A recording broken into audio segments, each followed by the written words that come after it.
I would like to acknowledge the traditional custodians of the land on which this episode is being recorded and pay my respects to elders past, present and emerging.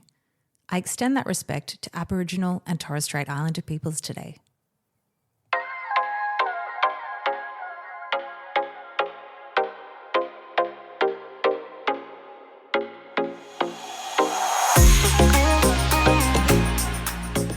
Welcome to Can I Get a Refill, the podcast that offers a nurturing and inspirational space for honest and open discussions around career aspirations, wealth creation, motherhood, healthy relationships with others and the self, as well as an emphasis on physical, mental, and spiritual well-being.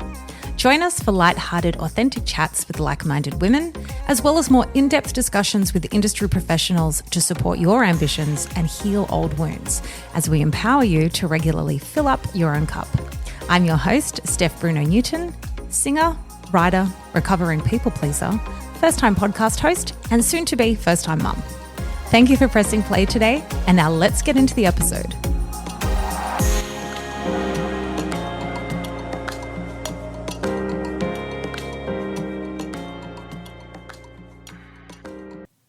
Hello, my friend, and thank you for pressing play on this episode of Can I Get a Refill? I'm really excited to share this episode with you as we have a special guest on the show today. Ashley Lowe is a writer who began her career in the world of print media before making the jump to digital to work for some of Australia's top health and beauty brands. But after falling pregnant with her first child, everything shifted. Suffering from hyperemesis, Ash decided to quit her full-time job and start her own business, the Content Cartel, essentially diving headfirst into freelance life. Fast forward nearly 5 years, post-COVID, and now with a second child in tow, Ash spends a lot of her time writing about the realities of motherhood and the intersection of creativity and identity during this season of life for her Substack publication, In the Thick of It. Being at a similar stage in life and sharing in some similar challenges with pregnancy, I was eager to sit down with Ash and have a very honest, open chat about various aspects of motherhood. I know you're going to enjoy this chat as much as I did, and now let's get into the episode. Hello and welcome back to the Can I Get a Refill podcast. As you know, if you've been here for a few weeks, you've heard me talking about my pregnancy incessantly. I am 36 weeks pregnant. It's 3 weeks till I have my C-section for medical reasons and also because I am too posh to push. I want to have a little bit of a discussion today around motherhood. And because some of you might be interested in it, it's definitely something I want to talk to now that we're at the hairy end of things. So we're here today with the wonderful Ashley Lowe. Ash, thanks for joining. Thanks for having me, Steph. That's very exciting. I've had so many people send me so many motherhood links to podcasts and everything this whole pregnancy. Have not clicked on one. Really? No interest, not my thing. I'm not a mum life, #mum life kind of girl. And I think that's why I took so long to become pregnant, or waited so long to try. It's just not me. So every time I press play on a podcast, still pregnant, I'm still listening to manifesting podcasts, business podcasts, finance. It's just not my thing. So I thought I probably wouldn't do an episode like this, but now that we're at the hairy end of it, I'm like, Alan and I interviewing every parent we know and we're like, tell me about this and tell me about this. And now all of a sudden I need the info. And I think probably if there's a lot of listeners my age, they might want to know this as well. So thanks for joining and sharing your little story with us. So I'm going to just dive into some questions here. So pregnancy can look so different for each woman. I certainly haven't loved most of the process, although some of it. Talk me through your two experiences. What were some aspects you loved and what were some of the more negative aspects? You can be as brutally honest as you want. Pregnancy was really, really tough. Yeah. And I was someone who was very much looking forward to becoming a mum. You were? Yeah. From a young age? Yeah, I think so. I think I always knew innately that I wanted to be a mum. Yeah. I didn't know when or how it would happen. Yeah.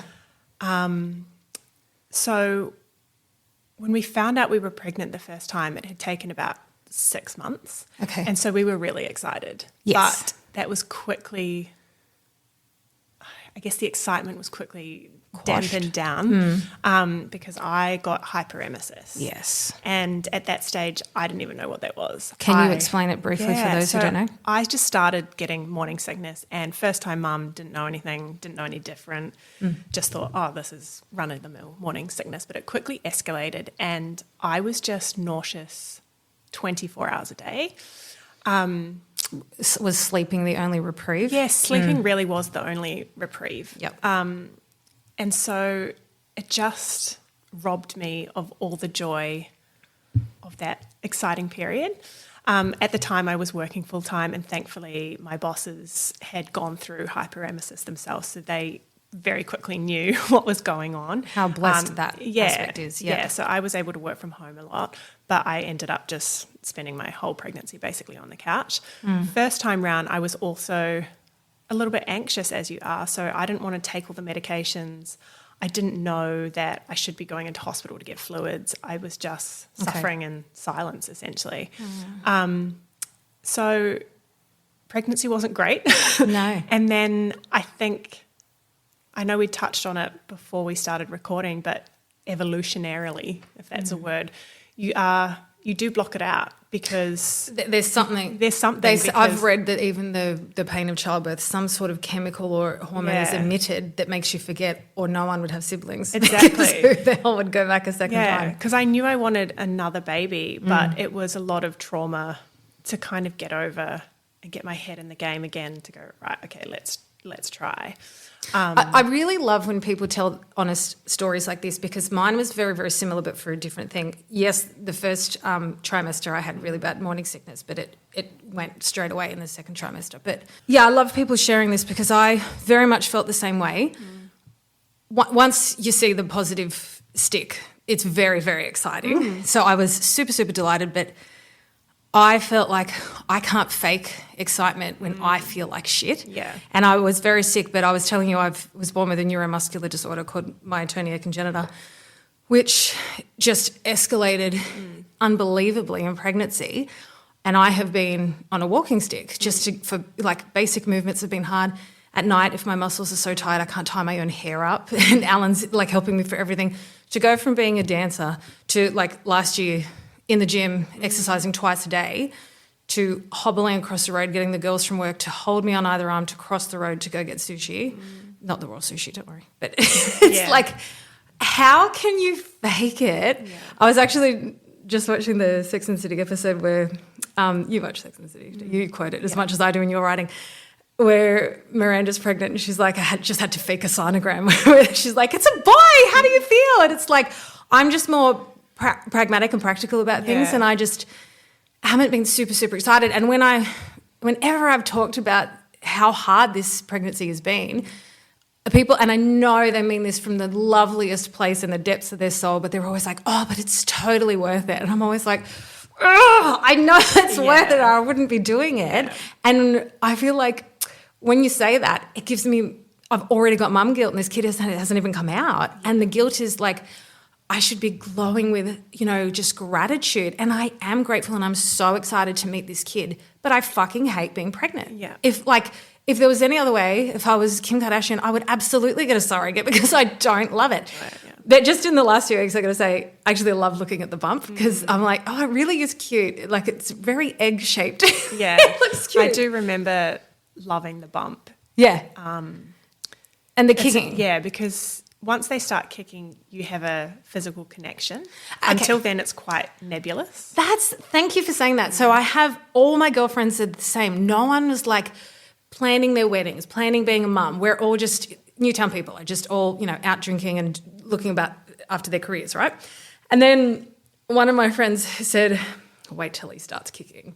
Spot on. As soon as he started kicking, I felt so connected to him, and then Alan will come and talk to the tummy. I love that part. Yeah. I'm so excited to meet him, but that doesn't mean that this hasn't been the hardest thing ever to go through, and it's so lengthy. It's not like I think that's definitely the bit that I found most difficult, and I've written about it a lot since, especially as second pregnancy. The hyperemesis was so much worse. So talk me through your second pregnancy. So that was with your daughter? Yes. And that was a little bit more difficult? Yeah, hideous. So the morning sickness kicked in pretty much straight away again. So I think 4 or 5 weeks, I'm already starting to feel a bit... Far out. Some people don't even know they're pregnant. And as soon as that kind of wave of nausea comes over, I was like, you hope beyond hope that that's just going to be it, but it just progressively gets worse and worse and worse. Second time, I was very much, I guess, prepared that it was going to happen. We'd resigned ourselves to we're probably going to have a really hard slog again. But I took all the pills and I took all the medications and I went into hospital 3 times and had fluid. The fluids. That definitely helped. But still, you was just this right up to feel, the end? Or look, it definitely eased towards like, I'd say end of second trimester and third trimester. I wasn't feeling awful. Yeah. But you get used to it. This is where it's so messed up is that has it gotten better or am I just so used to feeling shit So the every nausea day? is not as bad in the sense that I could leave the bed, but I think there's just that underlying hum of hideousness and until the baby's born and you realise what normal feels like. Listen, I have this theory. People who say they enjoy their pregnancy are either full of shit or sadistic because or a third option, they've just had the best pregnancy. Yeah. Do you follow that influencer? Is it Jade or I can't even think of her name. She's just had a baby. She's a gorgeous brunette girl. And she's just glowed from day one to the end and it looked like a piece of cake. And I reckon people at home who are so ill are like, fuck, man. I think why couldn't that have been me? Maybe that's what I was going to say before. I think that's where the guilt comes in because people say it's all worth it. Did you hate that too? Yes, when you heard I that? did. Okay. And I think that's a lot of what I've touched on in my writing since because it diminishes your personal experience. That's what I keep saying. And there's no question that you're grateful but you don't need to carry the guilt of or the sorrow or the grief or the joy of everyone else you've met because yes, it's awful that people who want to have children, who can't have children. I think that's where it comes in because I've had friends and I'm like, I feel bad even talking about this. It's not that you're not grateful to have a pregnancy and a healthy baby, but someone saying it's all worth it in the end. Yeah. Have you tried ginger tea? How's your You've had all the same questions. How's your sleep hygiene? Like, yes, thank you for how's your sleep hygiene? How's like changing your pillowcase? What is that? Well, fuck's your sleep I had hygiene? a lot of insomnia after Ziggy, so there's a lot of like, I'm in it. Are you doing all the things to help yourself sleep? Yes, I am. Thank you. That doesn't mean that you're not grateful. Well, I have said this numerous times, and another girl said, "Well, what should we say then?" I said, "Thank you for asking," because I go, "This is the same for any shit thing you're going through, not just pregnancy." Or sometimes all you want to hear is, "I'm really sorry you're going through that. That sounds really shit. Yeah. That sounds really hard." Yeah. But like in a genuine way, like. Yeah, I've referenced this so many episodes where I read this thing where you go with a friend, you should go, okay, what are you needing right now? Are you needing advice or are you just needing to vent? It's kind of like that. Like you just want to get it off your chest and have someone go, like empathize. That does sound really shit. Yeah. So, yeah. It's hard too because no one's ever going to feel how you feel in your body. No. And so you can't really articulate it. You can't. And I think you were spot on when I think the guilt is elevated because people struggle so much. So I saw a great article not too long ago, I can't remember where, about a woman who tried for years and like IVF and everything and she's hating pregnancy and she's like, I feel like I'm not allowed to talk about it, but it's shit. And that's the thing. Two things can be true and I really feel for those women who have longed for it, struggled for it, finally got it, and then it's hard and it's awful and you feel miserable and everyone around you saying, oh, well, you should be grateful. That's not helpful. It's not helpful. Have you seen Wine Country, the movie? Oh, I think I might on have Netflix, all the Saturday Night Live girls? I fucking love it. Yeah. Like they're in their 50s, but I feel so connected to them. Yeah. And then, what's the blonde comedian? I can't remember, but she's lost her job and she's really upset and she wasn't telling them and they're like, why didn't you tell us? And then she's crying and she's like, I can't talk about it because the oceans are drying up and like all the environmental issues. And she's like, Abby, that doesn't mean your feelings aren't valid. Like someone's always going through something better and something worse. It doesn't mean it diminishes your experience. It's your life. Like, so I'm very vocal about how difficult it's been, but I'm also so pumped to meet this kid. But I'm also so pumped for pregnancy to be done because I hate it. And Alan's like, no, he needs to cook a little bit more. I'm like, just come out soon. I'm done. Yeah. Like, I think that's okay to be done. I'll be a sleep-deprived mum and probably eating my words. But I just, I've had such limited mobility and I'm not Steph in this pregnancy that I'd rather be getting my physical health back and be sleep deprived than being like this. Absolutely. And I just feel, how this year has felt? Limbo. I'm in limbo.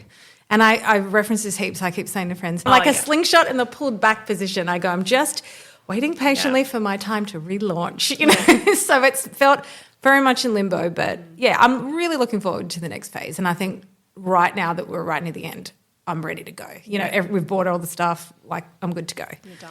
So no, thanks for sharing that. It's good to hear, and it's good for people to be honest and have these experiences and have them out in a public place, because when people are feeling like shit, it makes them feel not alone to hear that someone else has gone through it.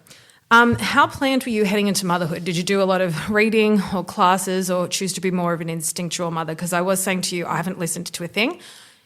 Over a decade ago, I bought that What to Expect When You're Expecting. I opened one page and went, this is boring as fuck, and went back to my Colleen Hoover books. And then, but have done 2 parenting classes and found them super useful. So I think a bit of both, to be honest. As soon as I got pregnant, because I'd wanted to be pregnant, I started listening to podcasts and was very much drawn to... Before you were pregnant or when you were pregnant? No, when I was pregnant. Okay.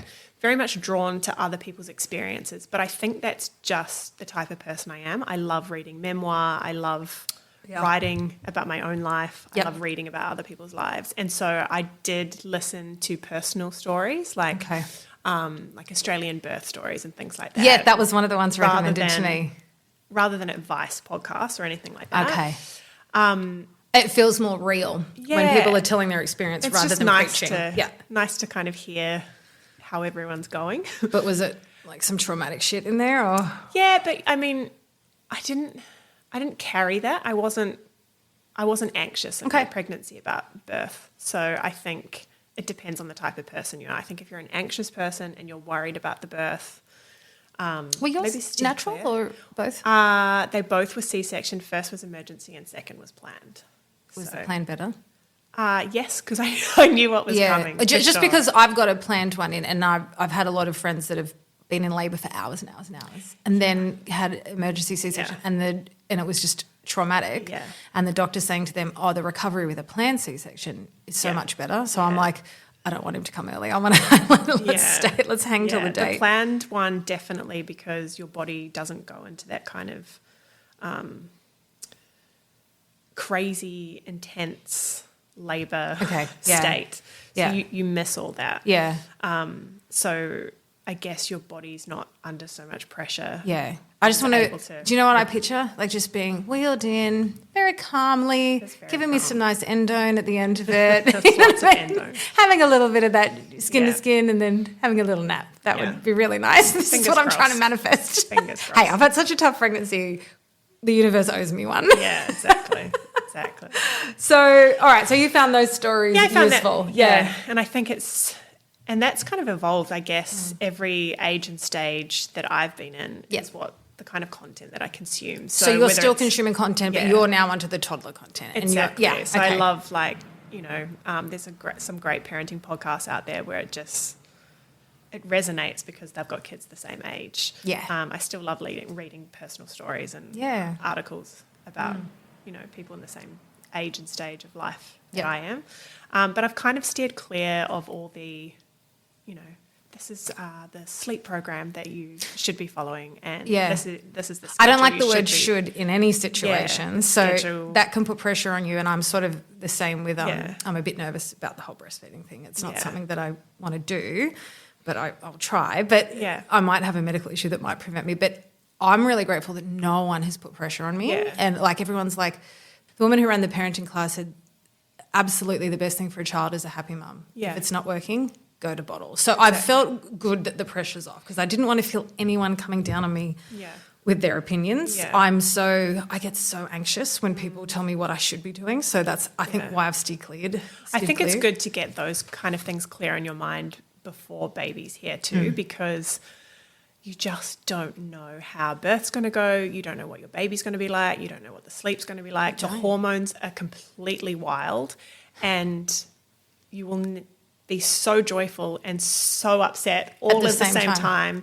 Ash, And I'm a creative, singing Cancerian, a Sicilian. I am those things all the time anyway. I am so nervous for I actually had no like elevated emotions until week 30 of my pregnancy, but I was reading this novel, The Nightingale, if you've ever read it, set in World War II. It now. Are you? Yes. Get out. Yeah, right. Wow. I was right at the end. And you know when you stay up till, it doesn't matter how late because you're right at the end, you want to get finished. Alan travels a lot. He was away. My whole floor was covered with tissues, and I sent him a photo. He goes, looks like a teenage boy's room. I cried for like 2 hours straight, and I'm talking wailing like at a funeral. I'll look forward to that. Week 30 though, and then I Googled week 30 hormone, and then a lot of women were saying that. I think it kicked in then because I'm feeling okay during the day, and every night now, oh my God, I am panicking and anxious about everything. Yeah. Like it's insane. Yeah, there's just no control, and I think that's why it's so important to like try and tune into your gut instinct as early as possible, which is really hard first time round. I mean, I remember being in the hospital with Ziggy, my first, and like they talk about baby blues kind of hits day 3, 4, 5. I was just going to ask. I thought it was like 2 or 3. Okay, Yeah. that's interesting. And Ziggy is just the best name ever, too, by the way. You have good Thank kid names. That's the same time that you're trying to get your milk to come in, and when we went into labour, it was first lockdown too. So the rules were I know a lot of people strict. who get it's just birth crazy. in, yeah. So I remember I was like, I'm going to breastfeed. I was adamant that I was going to breastfeed. Nothing against bottles, but I wanted to try, and I wanted to be given the opportunity to try. Ziggy was a huge baby, and I remember we were going to leave the hospital, and they have this stupid rule that if your baby's dropped like more than 10% of their body weight, you can't leave the hospital until they've put that weight back on. And oh, really? Yeah, so we were literally packed up, ready to go, and they did a final weigh-in. And because it was COVID, they said, look, we want you to stay one more night because... How many nights had you been in there? We went private, so we were there 5 nights already. Oh, you just want your bed. And I just wanted to go home. Yeah. And because we were about to walk out the door, it was just too much to kind of cope with. But they said, look, because of COVID, if we discharge you and you want to come back, you're going to be in the public system. We can't bring you back in here. Okay. So just stay the extra night. We'll keep an eye on things. We want you to give him a bottle of formula. It'll just help, put that weight back on. And at that point, I was just like, I'll just do whatever. And I went against my gut instincts, and I gave Ziggy this tiny little bit of bottle. He slept for 7 hours during the day, and I lost my shit at the midwives because I said, I'm frustrated because I ignored my gut instincts. Yeah. At the moment, I need to be feeding constantly to boost my milk supply and get that food into him. This has done the opposite of what you wanted. So he's now slept all day, and he's not taking on calories, probably losing even more weight. And I've just been left feeling like shit, basically. I just think it's so important to tune in, and it's really hard to do when you're feeling hormonal, but listen to your gut instincts. And probably harder to do with your first because you're thinking, well, I Absolutely. probably don't know. They know better. But Exactly. you know your body, and you'll know your own child instinctively. Absolutely. Whereas, they wouldn't. It's just another patient. Whereas second time it was just waltz on in, this is what I'm going to do. Like barely saw the midwives, like just... So and then I was like, I'm going just- home, it's early. Your first is like when you're in your 20s and you're taking everyone's advice, and your second is like when you're approaching 40 and you're just like, I know what I'm doing. You feel more secure in your own... Well, that's good advice. At the end, I am going to ask you advice, but I think trust your instincts is probably a good one to go with. Yeah. If you're, we sort of touched on it a little bit, but if you're comfortable talking about it, tell me a bit about your experience giving birth. Did you have a birth plan? You can talk about the 2 different ones, and if so, did it go according to plan? And I think you sort of answered that it didn't. Yeah, I think it's always I think it's a good idea to have a birth plan, But not be rigidly but stuck not be to rigid it in case with it. things change. So, and it depends on your kind of care providers too. As I say, we were lucky. We had a private obstetrician, and he was amazing. And Where did you give birth? Hurstville. Oh, yeah, I've had a lot of friends, Yeah, it's just- and they had great experiences It was there. My nephew amazing. was born there. And I loved my OB. And as I kind of approached the pointy end, I like just brain dumped on a piece of paper, this is kind of what I want. Okay. And I said to him, look, I don't know how things are going to unfold, but I also don't know how I'm going to react, whether I can speak. So this is what ideally I'd like to happen. They've already said that in appointments, and they said to Alan, "You better know what she wants because you need to advocate for her." Because they're like, "Okay, she wants natural," and he goes, "I do whatever Steph says she wants to do." I said, "Yeah, he's got to live with me." Like, yeah. And he was really good. He just kind of took out his red pen and he was like, "Yep, absolutely. If he sounds good. Things on the day progress as we hope, then great." Turns out nothing went to plan. I went into labour. Did you panic? No, I didn't panic. I was just Were you done. drugged? I was just done. So I think the first time it was about 4 a.m. my waters broke. Oh. And it was just like... At home or at had home. you? Okay. No, yeah. so we were at home and both Nathan and I had just had a really restless night and I got up to go to the bathroom for the 400th time and got back into bed. How far off your due date was that, by the way? 2 days over. Got back into bed and just everywhere, Oh, great. yeah. And all of a sudden I was like, there was a calm though, because by that stage you just want to get that. Oh my God, out. yes. Yeah. Did you do all the sex and spicy food to try and get that? Like lots of walking on the like curbs, how they say, and spicy I had never heard that walking on the curb until a friend said it last week. So, yeah, I don't think anything works, but we tried. And things progressed actually really, really quickly. So stupidly, I sent Nath off to work because he was going to do something that morning and it had to be done and I hadn't started, after your waters broke? Yeah, I hadn't started feeling contractions. So I was like, no worries, you just go. It'll be fine. Crazy? And he's like, okay, I'll be back within an hour. Okay, now that's And I was right. like, okay, great. As soon as he left, contractions started and it was hard and fast. Tell me you didn't have to drive yourself to the hospital. No. Okay. It was hard and fast from the start. I'm like, you've got to come home. Yes. Anyway, we rang the hospital and they're like, look, they're pretty close together. Come in. Okay. But I just didn't progress. It's quite sudden though. Yeah. So I was just having hideous contractions from the start, like every 3 to 5 minutes for 18 hours. Oh, you've been nauseous for months and then you had that. That's tough. Yeah, so that's I think real tough. we just kind of all morning I wanted to be as active as possible, but just wherever Ziggy was positioned, I was most comfortable on my back in the bed. So I couldn't be mobile, tried getting in the bath, tried the shower, and I was so uncomfortable. Yeah. By about lunchtime, Nath was like, why don't you try the gas or try something because you're just in so much pain. And I'm really glad that I listened to him and did that. That did help. The gas really helped take my mind off things, but I still wasn't progressing. So I think it was mid-afternoon. They said, look, we want to give you an epidural so that we can give you some drugs to hopefully push things along. Did all that, sat around all afternoon. About 9 o'clock at night, still nothing. Mate, so I think this it was kid's like going to be late to everything. Yeah, 3 or 4 centimetres. I just didn't dilate. So man. by that stage, it had been about 18 hours, and I think it must have been close to midnight. But they said, look, we just want to do a C-section now. And I was like, I understand that they're always encouraging to do natural. I mean, my condition is so high risk. They don't have anyone on their caseload that's given birth with that. I'm like, and then it says in the US, they've got all these cases that you should really do C-section. And I'm going in there telling them, and they've read it. And then still, every appointment, week after week, they keep bringing up natural birth. By the end, I was an absolute diva. And I was like, why are we still talking about the concept of natural? I said, I'm not doing it. I'm now freaked out. And the two of the worst things for my condition is fatigue and tension. So I go, if I'm giving birth, if I'm in labour for 12-something hours like my friend was, my muscles will be fucked. I go, why don't we, I'm already 41, like have a serious condition. Yeah. Let's just, and then in the end, they completely agreed with me, but they still got to give you both information. But they were freaking me out. They just kept bringing up the natural birth thing. Yeah. And I'm like, I just, want to eliminate the risks where I can because look what happened to you. This is what I'm saying. Yeah. And same with my best friend.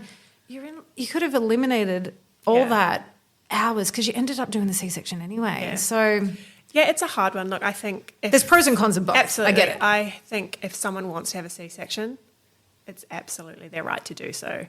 I mean, I was very much like, I just want to see how things go, and if I can have a natural birth, great. But I also wasn't closed off I wasn't resistant to them suggesting a C-section. Whereas there are lots of women I know who are just, no, I just want to keep trying. I just want to keep trying. I just want to keep trying. Wow, they're troopers. And I was done. I was done.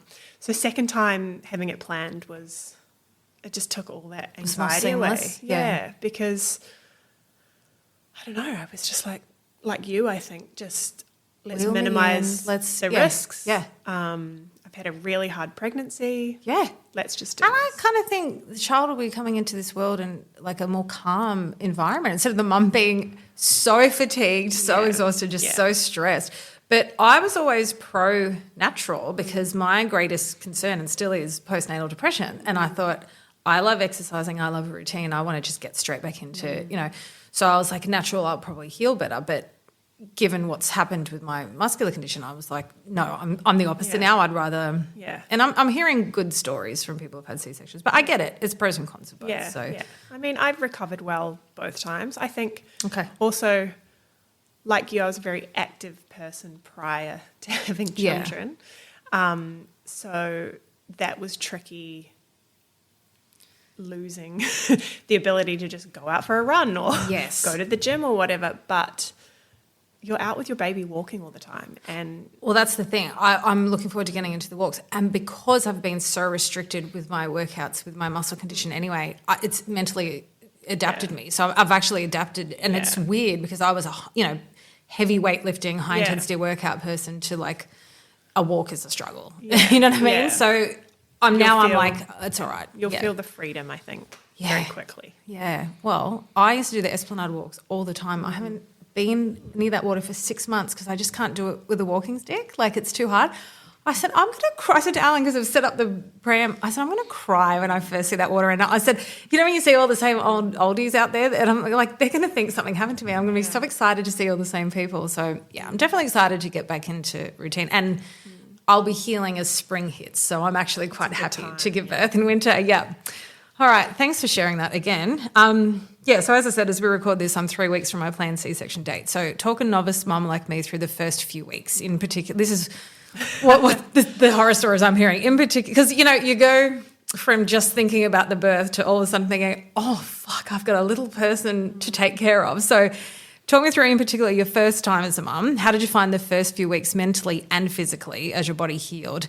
And please, for the love of God, tell me you got some good night's sleeps. I have no good sleep stories, I'm sorry to say. I'm thinking it's not going to happen. That was not baby related, so I'll touch on that. But look, I think there's a lot of pressure placed on the first 6 weeks. There's a lot of horror stories, as you say, about the first 6 weeks. But I think it's an amazing period of time. Okay. Especially if you hated pregnancy, because you're so thrilled that part is over. That's what that I'm you are thinking. delighted that I don't have to be pregnant for a really long time. And you're getting to know a brand new human. And yes, it's relentless because it's, feed, change, sleep, feed, but you change, have someone sleep. cute to look at and interact with. That's just, you're on autopilot almost. You also have a lot of hormones driving you forward. There's a lot of oxytocin. There's a lot of adrenaline kind of driving you. And that's why I think after the first 6 weeks, a lot of women have the depression and the anxiety and sleep issues, which is... Oh, you think it hits more after the first 6? I definitely think so, because all of those nice fluffy hormones are wearing off. Okay. You're really settling into, okay, this is my life now. And often by that period, your support, if you've got it, has moved away. Everyone's kind of gone back to their own life. Yes, yeah. And you're at home with a baby by yourself. Yeah. So you and me, kid. In saying that, the first time round was great for us. In hindsight, it was COVID lockdown. So my mum was supposed to come over for the birth and the borders shut 2 weeks, 2 weeks before. But at that stage, it was the start of COVID, so no one really knew what we were in for. I'll just see you in a few months, it'll be fine. But in hindsight, it was great because Nath was around. So we were just in our baby bubble, like just doing our thing. I think a lot of parents, and I'm hearing from a lot of dads, that for them it was really beneficial because they were spending time with their kids that they wouldn't have had. They would have been at work. So that's nice.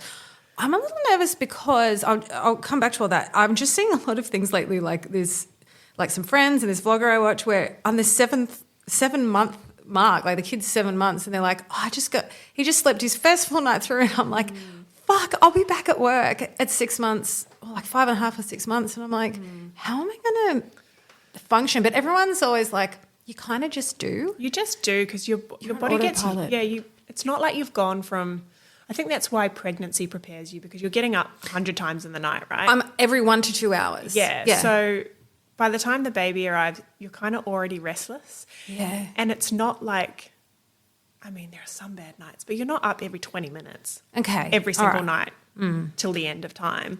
And every baby's different. And actually in the first 6 weeks, a lot of babies sleep longer periods. Okay. It's kind of that 4-month period where they wake up and it transitions from the baby sleep cycle to an adult sleep cycle. That shit hits the fan, and that's what they talk about. All the regressions start around 4 months. I did not know that, because I'm seeing people being more happy when their kids are around 4 months. So, oh my God, it's just. But as you say, everyone's different, and every child's different. So even with the same parents, Latoya, I'm sure she won't mind me referencing. She's going to be on the show. Her second. That child is an angel, Isabel. Like, she just sleeps. She's just an angel sitting there. She connects with everyone with eye contact. She sleeps through. And I'm like, I've said it in many prayers, dear God, please let me have a child like that. Yeah. So I'm too anxious a person to have an anxious kid. So every time I've gotten stressed in this pregnancy, I'm like, do not pass through the amniotic fluids, please. And I'm putting the essential oils and the crystals are all out, because I want this kid to chill like his dad. Sleep is just so tough, because every kid's different. You don't know what your baby's going to do. You don't know how your body's going to cope with the sleep deprivation. And I'm so reluctant to give advice around sleep, because you really just have to roll with it. No, it's not advice. It's more, what's your experience? Because I'm enjoying, like you said, listening to people's stories and sort of, it's good to know that everything's so different. Well, so I won't have too many expectations. Everyone will tell you what to do with your baby and how to get them to sleep. And you could try 100 different techniques, and that's they what my won't friend's work. saying. Yeah. We ended up using sleep consultant. I've used a sleep consultant 3 times. Is that the person who comes to your home? Because my friend had the night nanny, and it saved her life. Yeah, I mean, that would be amazing. No, I just did a program with her by phone. It's not that Tresillian thing, because I've had another friend do that. No, but I've heard wonderful things about Tresillian, and there's like... Hey, it's free. Did you know that it was covered by Medicare? No. Yes. Yeah. So I think that's the thing. Like, we put so much pressure on ourselves as mums to solve it. Well, just don't suffer in silence. Like, if your baby's sleeping like shit or you're sleeping like shit, just ask for help, because it's there.